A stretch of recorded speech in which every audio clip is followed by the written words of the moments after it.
Hello hello dear students, आपण actually live session घ्यायचा try केला, परंतु काहीतरी टेक्निकल एरर आल्या त्यामुळं. पण चला, महत्त्वाचे क्वेश्चन्स आहेत, महत्त्वाच्या टिप्स तुम्हाला देणार आहे तुमच्या सायन्स वनच्या एक्झामशी रिलेटेड. सो लगेचच मी व्हिडिओ करायला घेतला सो दॅट लवकरात लवकर तुम्हाला त्या टिप्स तुमच्यापर्यंत मला पोहोचवता याव्यात.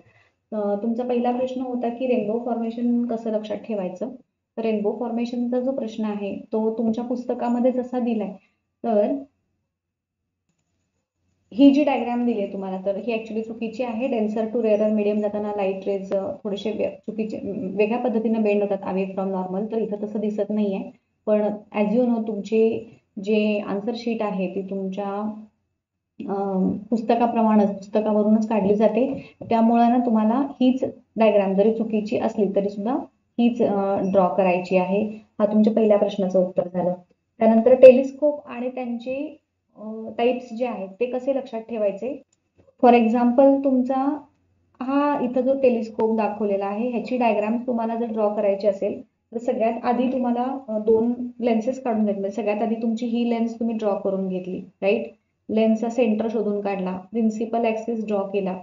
लेन्सच्या सेंटर पासून इथं आणि इथं इक्वल अंतरावरती साधारण तुम्ही 4 पॉइंट्स, म्हणजे हा तुमचा F1, 2F1, F2 आणि 2F2 असे पॉइंट्स तुमचे जे असतात, आपण नेहमी जे ड्रॉ करतो, तर ते तुम्ही पहिल्यांदा ड्रॉ करून घ्यायचे. ऑब्जेक्ट F1च्या बियॉन्ड ठेवायचा.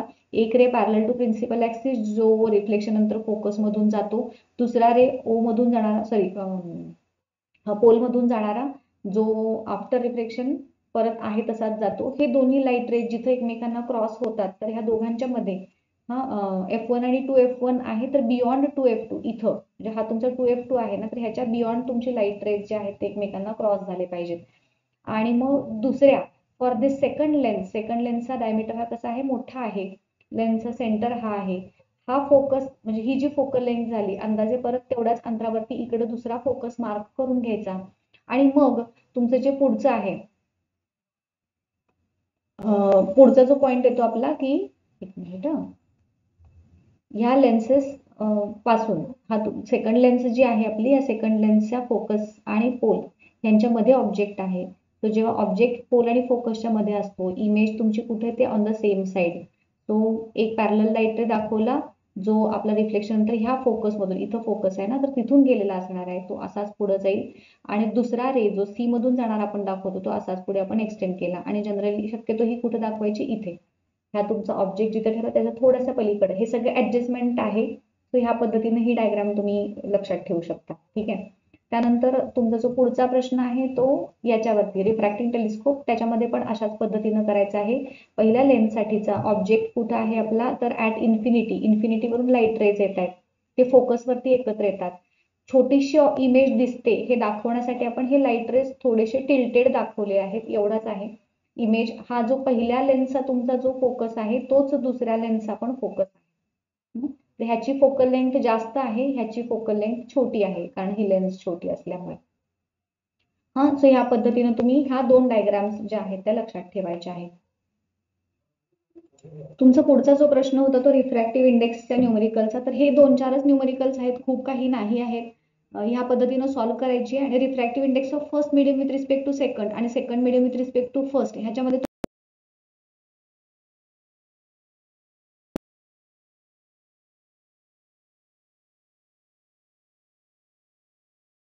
फॉर्म्युला वापरायचे. 1n2 is equal to v1 upon v2 आणि 2n1 is equal to v2 upon v1. Refractive index of second medium with respect to first असं. आणि हे स्क्रीनशॉट करून घ्या. त्याच्यानंतर हे काही महत्वाचे प्रश्न आहेत, तुम्हाला वाटेल तर ह्याचे स्क्रीनशॉट्स करून ठेवा तुम्ही पटपट. हे 3 रूल्स मी तुम्हाला काल सांगितलेलेच होते, महत्वाचे. ट्विंकलिंग ऑफ स्टार्स जेव्हा विचारतात तेव्हा तुम्ही हे लिहाल, ह्याचा स्क्रीनशॉट करून ठेवा. आणि why planets do not twinkle, त्याचा हे उत्तर आहे, ह्याचा पण स्क्रीनशॉट तुम्हाला हवा असेल तर करून ठेवा. त्यानंतर ऍडव्हान्स सनराईज आणि डिलेड सनसेट वरचे पण मी तुम्हाला जस्ट बघून ठेवा म्हणून सांगितलेलं होतं, तो या पद्धतीचे असतील आन्सर्स. मिराज प्रोडक्शन मध्ये तुम्हाला इम्पॉर्टंट पॉइंट्स कोणीतरी विचारलं होतं की कसं लक्षात ठेवायचं आहे. तर याच्यामध्ये मिराजमध्ये काय सांगणार, it is naturally occurring phenomenon, ज्याच्यामध्ये लाईट रेज जे होतात they get bend to produce displaced image of distant object. Air near the hot road जे आहे त्याचं टेम्परेचर जास्त असल्यामुळे त्याचं इट बिकम्स लाइटर आणि वरची एअर जी आहे ती कूल होते. डेन्सिटी गोज ऑन डिक्रीजिंग, जशी तुमची हाईट जी आहे ती कमी कमी होत जाणार तशी तशी रिफ्रॅक्टिव्ह इंडेक्स पण त्याचा चेंज होत जातो. आणि मग पुढे direction of the light rays coming from distant object keep changing according to laws of refraction. हे एवढेच मुद्दे तुम्ही मिराज फॉर्मेशन मध्ये एक्सप्लेन केले तरी सुद्धा चालणार आहे. ह्याच्यामध्ये तुम्हाला ना हे सांगितलं तुम्ही वेव्हलेन्थच्या ज्या व्हॅल्यूज आहेत ह्या एक एक मार्कांसाठी लक्षात ठेवायच्या. त्यानंतरचा तुमचा पुढचा प्रश्न होता बेअरची प्रोसेस आणि हॉलची प्रोसेस. तर ही मी आमच्या क्लासमध्ये अशा पद्धतीने शॉर्टमध्ये मुलांना सांगितलेलं होतं. या फ्लो चार्टच्या साह्याने तुम्ही बेअरची प्रोसेस लक्षात ठेवू शकता की सगळ्यात पहिल्यांदा जी क्रश्ड ओअर आहे, क्रश्ड ओअर दॅट इज बॉक्साईट आहे, कॉन्सन्ट्रेटेड NaOH सोबत त्याला आपण हीट केलं एवढ्या टेम्परेचरला फॉर 2 to 8 hours. त्याच्यामध्ये 2 प्रकारचे इम्प्युरिटीज आहेत. त्याच्यातला आयर्न ऑक्साईड जो आहे त्याची रिॲक्शन होत नाही आणि it is filtered out. Silica जी आहे त्याच्यापासून सोडियम सिलिकेट फॉर्म होतं आणि ॲल्युमिनियम ऑक्साईड जो आहे त्याच्यापासून सोडियम ॲल्युमिनेट तयार होतं. तर याच्यामधला मेन जो आपल्या कामाचा आहे तो आहे हा सोडियम ॲल्युमिनेट. मग त्याचं डायल्यूट केलं, त्याला कूल केलं आणि कूल केल्यानंतर त्याच्यापासून aluminium hydroxide in the form of precipitate मिळतो. हा बेअरच्या प्रोसेसची एंड झाली. तुम्हाला आयदर बेअर प्रोसेस किंवा हॉल्स प्रोसेस असे विचारतात, दोन्ही एकत्र विचारत नाहीत. हॉल्स प्रोसेसमध्ये पण सेम प्रोसेस आपण इथं तुम्हाला फक्त त्याचे जे रिॲक्शन दिल्यात तुमच्या टेक्स्टबुकमध्ये त्या मात्र जशाच्या तशा लिहायच्या आहेत. रिॲक्शन्स कशा लक्षात ठेवणार, तर ह्या फ्लोचार्ट वरून तुम्हाला रिॲक्शन लक्षात ठेवायला सोपं जाणार आहे. हे करा, तो हा फ्लोचार्ट तुमच्या नोटबुकमध्ये असू द्या. हॉल्स प्रोसेसमध्ये क्रश्ड ओअर घेतली आपण, त्याला सोडियम कार्बोनेट सोबत हीट केलं, इम्प्युरिटीज फिल्टर्ड आउट होतात कारण त्या डिझॉल्व्ह होत नाहीत. आणि मग पुन्हा इथं कसा सोडियम ॲल्युमिनेट मिळालेला होता तसा सोडियम ॲल्युमिनेट मिळतो इथं देखील. त्याच्यामधून CO2 गॅस पास केला की ॲल्युमिनियम हायड्रॉक्साईडचा प्रेसिपिटेट मिळतो. त्याच्यानंतर ह्या दोन्ही प्रोसेसेस मधून आपल्याला जे ॲल्युमिनियम हायड्रॉक्साईड मिळाले, जसं बेअर्स प्रोसेसमधून पण ॲल्युमिनियम हायड्रॉक्साईड मिळाले, हॉल्स प्रोसेसमधून पण ॲल्युमिनियम हायड्रॉक्साईड मिळाले. आता तुम्हाला सेपरेट बेअर प्रोसेस आणि हॉल मी देताना कसं एकत्र दिलं होतं, पण जेव्हा तुम्ही बेअर्स प्रोसेस लिहाल तर मग हे आणि मग त्याच्या खाली हे असं लक्षात ठेवायचं. आणि दोनही पद्धतीतून मिळालेल्या ॲल्युमिनियम हायड्रॉक्साईडला आपण काय करतो, फिल्टर करतो, वॉश करतो, कॅल्सिनेट करतो म्हणजे हीट देतो आणि त्याच्यापासून मग प्युअर ॲल्युमिना दॅट इज Al2O3 मिळतो आपल्याला. हे सांगायचं आहे तुम्हाला. हॉल्स प्रोसेसमध्ये पण पुन्हा हे असंच सेपरेट. हे दोन्ही पद्धती प्रोसेसेस या पद्धतीने लक्षात ठेवायच्या आहेत आणि ज्या रिॲक्शन्स आहेत त्या तुम्हाला तिथं लिहायच्या आहेत. प्रत्येक चॅप्टर वाईज तुम्ही ज्या हिंट्स विचारलेल्या होत्या, पहिला जो आपला ग्रॅव्हिटेशनचा चॅप्टर आहे तर त्याच्यामधले मी तुम्हाला इम्पॉर्टंट प्रश्न ऑलरेडी काल सांगितलेले आहेत, तेवढे करा. आणि ह्याच्यामध्ये एक छोटीशी हिंट तुम्हाला मला अशी सांगायची आहे की अर्थचं मास, अर्थची रेडियस बघा, ह्या ज्या तुमच्या व्हॅल्यूज आहेत MR आणि M/G ह्याची एक स्पेसिफिक व्हॅल्यू म्हणजे ही व्हॅल्यू जी आहे ह्यांचा गुणाकार, कारण आपल्याला F is equal to G म्हणजे हा जो फॉर्म्युला आहे M/R², होय की नाही. तर ह्या फॉर्म्युलाच्या थ्रू जर तुम्हाला कॅल्क्युलेशन करायला विचारलं तर ह्या दोघांचं मल्टिप्लिकेशनची व्हॅल्यू आणि ह्याच्या स्क्वेअरची व्हॅल्यू ही लक्षात ठेवायची. तर ह्याच्यामध्ये बघा अर्थचं मास, ही एक व्हॅल्यू तुम्हाला लक्षात ठेवायला लागणार आहे. मास ऑफ अर्थ किती आहे, तर 6 × 10⁻24 kg आहे. रेडियसची व्हॅल्यू ही किती आहे, 6.4 × 10⁻6 मीटर आहे. आणि जी ची व्हॅल्यू तर तुम्हाला माहितच आहे. तर ह्या R आणि G म्हणजे 6.4 जो आहे तुमचा आणि G ह्यांचं मल्टिप्लिकेशन काहीतरी 40.02 येतं. तर ह्या दोघांच्या मल्टिप्लिकेशनची व्हॅल्यू लक्षात ठेवायची. आणि R जी आहे आपली मास म्हणजे M/G हे जे तुम्हाला आता सांगितलं होतं ह्याची व्हॅल्यू ही येते. आणि आपला R जो आहे अर्थची रेडियस 6.4 आहे, होय की नाही. 6.4 × 6.4 ही जी व्हॅल्यू येते ती ह्याचा R² ची जी व्हॅल्यू आहे ती येते 40.96. तर ह्या दोन व्हॅल्यू तुम्हाला तोंडपाठ जेव्हा होतील तेव्हा मग G × M तुम्हाला तिथं करत बसायला लागणार नाही. तुम्ही डिरेक्टली 40.02 × मास जे काही तुम्हाला दिलंय अपॉन 40 × 40.96 हे कॅल्क्युलेशन तुम्ही केलं की तुमचा निम्मा वेळ ह्या कॅल्क्युलेशन मधला वाचतो. ही एक टिप आहे माझी, लक्षात ठेवा. हे तुम्हाला मी काय सांगितलं ते कळालं का बघा. हे ग्रॅव्हिटेशन चॅप्टर मधली तुमची टिप झाली. बाकी इम्पॉर्टंट क्वेश्चन्स तर तुम्हाला मी सांगितलेच आहेत. ही टिप तुम्ही कधी यूज करणार, जेव्हा अर्थ आणि दुसरा एखादा ऑब्जेक्ट ह्यांच्यामधलं तुम्हाला फोर्स काढायचा आहे, तर तेव्हा तुम्ही ही टिप यूज करणार आहात. त्यानंतर पिरियोडिक क्लासिफिकेशन मध्ये तुम्हाला डोबेरेनरच्या ट्रायडचा वरती जर तुम्हाला प्रश्न विचारला, तर तुमच्या पेज नंबर 16 वरती जो चार्ट दिलाय बघा, तर तो चार्टच तुम्हाला फक्त करायचा आहे. त्यातलेच ट्रायडची एक्झाम्पल सांगायचे आहेत. बाकी कुठले ट्रायडचे एक्झाम्पल तुम्हाला इथं सांगायचं नाही आहे. त्यानंतर पुढचा चॅप्टर मधल्या, ठीक आहे, ह्यातले बाकी तुम्हाला सगळे इम्पॉर्टंट मी क्वेश्चन सांगितलेलेच आहेत. ॲटॉमिक रेडियस जे आहे ते का चेंज होत जातं, त्यानंतर हे सगळे क्वेश्चन तुम्हाला मी सांगितलेच आहेत. ह्याच्यामध्ये एक संदिग्ध असा प्रश्न विचारला जातो की स्मॉलेस्ट साईज कोणता आहे, तर काही ह्याच्यामध्ये हायड्रोजन आहे, काही ह्याच्यामध्ये हेलियम आहे साईज वाईज. तर तुम्ही हा जर प्रश्न विचारा तर दोन्ही लिहून या तिथं, हायड्रोजन पण लिहून या आणि हेलियम पण लिहून या, कारण त्याच्या उत्तर आपल्या म्हणजे बोर्डाच्या ह्याच्यानुसार सुद्धा आयडियली हेलियम आहे खरं तर, कारण त्याच्या आउटर शेलमध्ये 2 इलेक्ट्रॉन्स येतात त्यामुळं, पण काही याच्यामध्ये तुम्हाला हायड्रोजन पण लिहिलेला दिसून येईल. त्यानंतर आपला जो पुढचा चॅप्टर आहे, तिसरा chapter chemical reactions and equations, त्याच्यामध्ये तुम्हाला डबल डिस्प्लेसमेंट रिॲक्शनची जे 2-3च एक्झाम्पल्स आहेत, तुम्हाला बरेचदा ह्यांच्या रिॲक्शन नंतर तयार झालेला प्रेसिपिटेटचा कलर काय वगैरे असे प्रश्न विचारले जातात. मग प्रेसिपिटेटचे रंग सांगताना तुम्हाला कन्फ्युजन होतं. सो हे लक्षात ठेवा, आपल्या टेक्स्टबुक मध्ये ओव्हरऑल 3च रिॲक्शन्स दिले, त्यापैकी 2 रिॲक्शनची उत्तर ह्या ऍक्टिव्हिटीमध्ये दिले. म्हणजे जेव्हा इथं बघा पोटॅशियम क्रोमेट आणि बेरियम सल्फेट ह्या दोघांची रिॲक्शन जेव्हा होते, ही डबल डिस्प्लेसमेंट रिॲक्शन आहे. त्यांच्या रिॲक्शन पासून बेरियम क्रोमेटचा येल्लो प्रेसिपिटेट तयार होतो, ही एक लक्षात ठेवा. दुसरी रिॲक्शन तुम्हाला सोडियम कार्बोनेट आणि कॅल्शियम क्लोराईड ह्या दोघांची रिॲक्शन अगेन डबल डिस्प्लेसमेंट आहे, white precipitate of calcium carbonate तयार होतो. आणि अजून एक आहे रिॲक्शन, मी सांगते पुढे तुम्हाला, केमिकल चेंज, फिजिकल चेंज, हे ह्यांच्यातला फरक बघून घ्या. हे तर तुम्हाला मी सांगितलेले आहेत सिम्बॉल्स. ही ऍक्टिव्हिटी बेस्ड जे क्वेश्चन तुम्ही विचारत ना, डायग्राम बेस्ड क्वेश्चन, तर ही अशी विचारली जाऊ शकते. 3 मार्कांना हा प्रश्न विचारलेला आहे बघा, की name the product of the reaction. पटपट ह्याचे स्क्रीनशॉट्स करून घ्या, अशी ही प्रश्न एकदा विचारलेला आहे बोर्ड एक्झामला. त्यानंतर हे सिल्वर नायट्रेटचे युजेस झालं. बॅलन्स्ड इक्वेशन हा काय पार्ट तुम्हाला एवढा माहिती आहे, म्हणजे कसं करायचं आहे ते. सगळ्यात पहिल्या स्टेपमध्ये रिराईट द गिवन इक्वेशन, दुसऱ्या स्टेपमध्ये त्याचे नंबर ऑफ ॲटम हे करायचे, कम्पेअर करायचे. तिसऱ्या स्टेपमध्ये कंपल्सरी बॅलन्सिंग येईल तुमचं, आणि मग चौथ्या स्टेपमध्ये rewrite the final balanced equation, आणि त्याच्यामध्ये जनरली तुम्हाला फिजिकल स्टेट्स देखील मेन्शन करायच्या आहेत.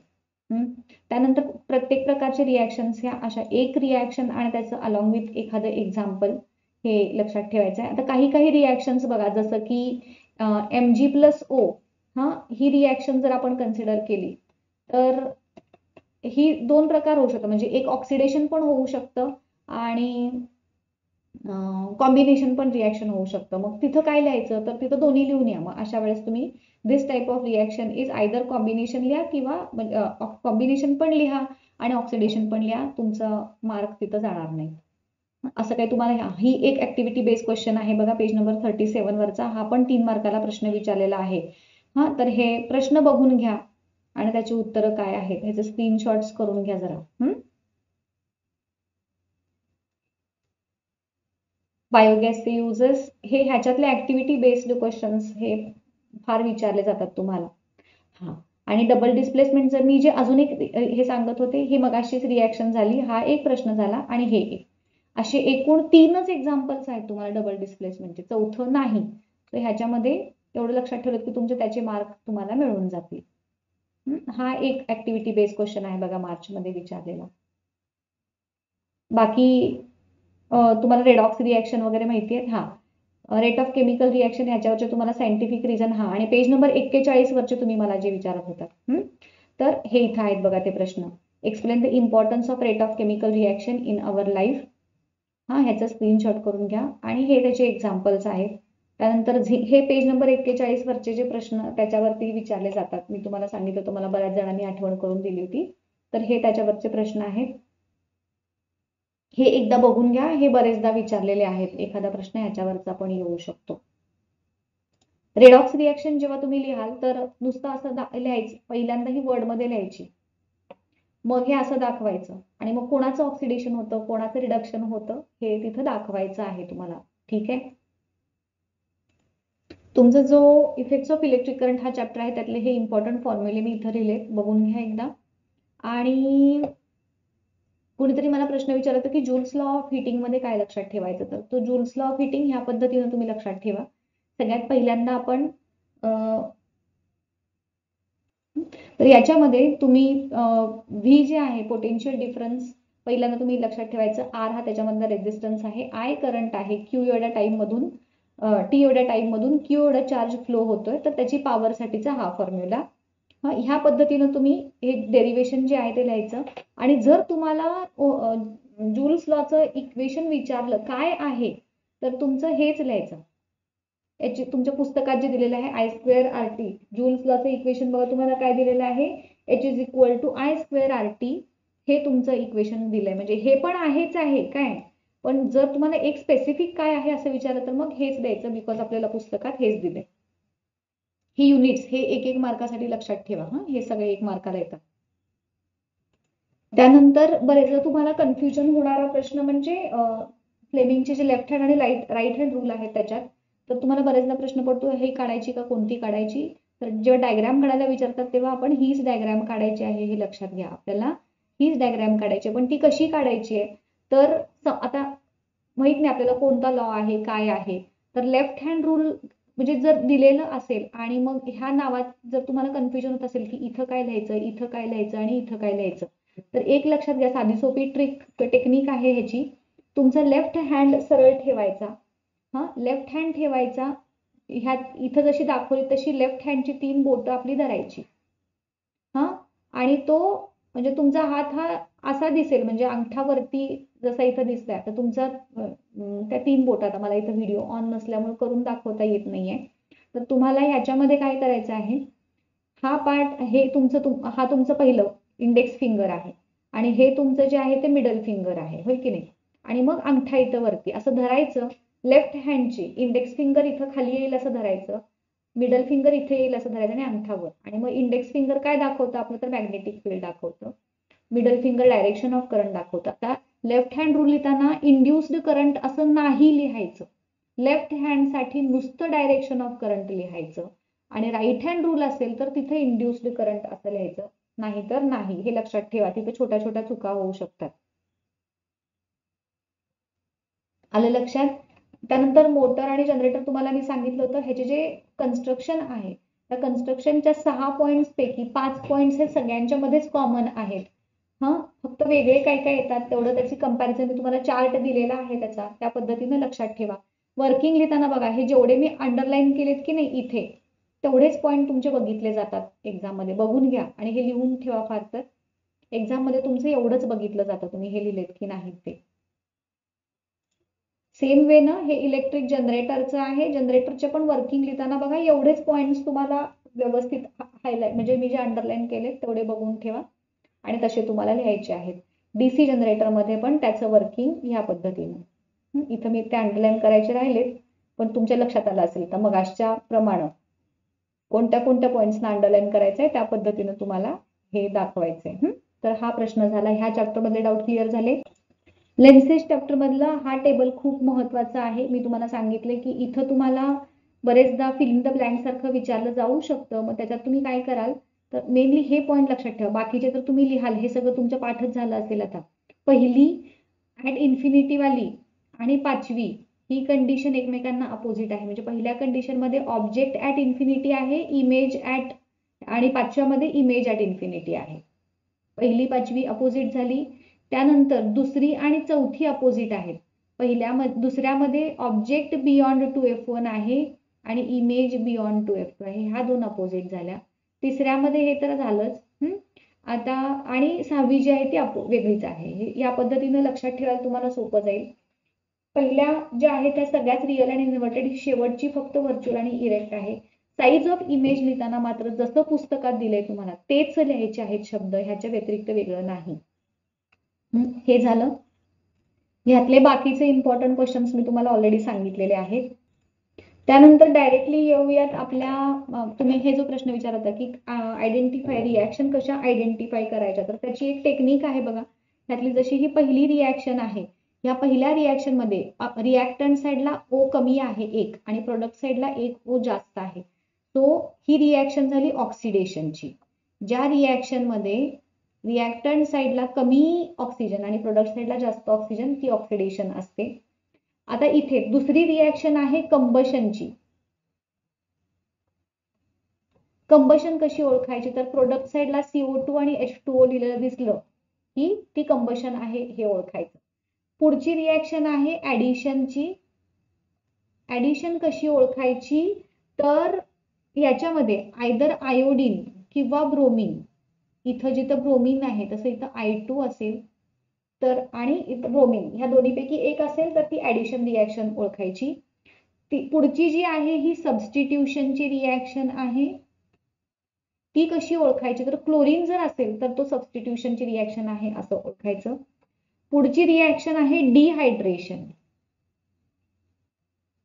डिहायड्रेशन कशी ओळखायची, तर प्रोडक्ट साईडला H2O असेल आणि डबल बॉन्ड असेल. इथला जो हायड्रोजन आहे ना, आणि हा एक हायड्रोजन आणि हा OH निघून जातात आणि त्याच्यापासून वॉटर तयार होतं आणि ह्या दोघांच्या मधला बॉन्ड जो आहे तो निघून जातो आणि म्हणून इथं CH डबल बॉन्ड तयार झाला. सो प्रोडक्ट साईडला डबल बॉन्ड आणि H2O असेल तर ती डिहायड्रेशन रिॲक्शन आहे. त्यानंतर ही आहे ही न्यूट्रलायझेशन रिॲक्शन आहे. हा ऍसिड आहे, हा बेस आहे, so it is neutralisation reaction. आणि शेवटची जी आहे इट इज इस्टरिफिकेशन रिॲक्शन. इस्टर तयार होतो इथे. याच्यामध्ये इथेनॉइक हा ऍसिड आहे, हा इथेनॉइक ऍसिड आहे, हा इथॅनॉल आहे, ह्याच्यापासून इथिल इथॅनोएट आणि वॉटर तयार झाले. ही इस्टरिफिकेशनची रिॲक्शन. या पद्धतीने ह्या रिॲक्शन तुम्हाला ओळखता आल्या पाहिजेत. ही त्याची टेक्निक झाली. IUPAC नॉमेनक्लेचरचं जर स्पेसिफिकली विचारायचं सांगायचं झालं तर हा टेबल मी तुम्हाला हे पाठवून देणारच आहे PDF आपल्या ग्रुपमध्ये. तो हे टेबल एकदा बघून घ्या. ह्याच्यावरून तुम्हाला सफिक्स किंवा प्रिफिक्स कुणाला यूज करायचं, कसं हे करायचं, कोणता फंक्शनल ग्रुप असेल तर कसं नाव तयार होतं. तुम्हाला फक्त जेवढे विचारतात तेवढेच, ह्याच्यामधले एवढ्याच फंक्शनल ग्रुपची नेम्स तुम्हाला करायला विचारतात, बाकी कोणता येत नाही. हा एक टेबल तुमचा महत्वाचा आहे. मी तुम्हाला काल पण दाखवलेलं होतं. तर ही IUPAC नेम, कॉमन नेम, बरेचदा म्हणजे ह्याचं IUPAC आणि कॉमन नेम्स हे विचारले जातात. हे कंपल्सरी बघून जावा. बाकीचं तर तुम्हाला सगळं सांगितलेलं आहेच. छान अभ्यास करा. All the best. थँक्यू.